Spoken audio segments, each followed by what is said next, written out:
وفاقی وزیر اطلاعات عطا تارڑ نے بانی پی ٹی آئی کو دہشت گردوں کا چیف اسپانسر قرار دے دیا۔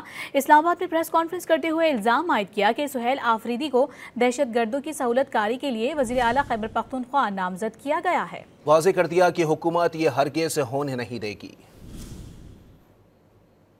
دہشت گرد ان کو سہولت کاری ملتی ہے جیل میں بیٹھے ہوئے شخص سے جو دہشت گردوں کا چیف سپانسر ہے، جس نے پہلے بھی اپنی حکومت کے دوران دہشت گردوں کو واپس لا کر سیٹلڈ ایریاز کے اندر بسایا، ان کی بحفاظت واپسی کی، ان کو وہاں پہ رہنے سہنے کی جگہ دی اور ان کو مین سٹریم ایریاز کے اندر لا کر ان کو آباد کیا۔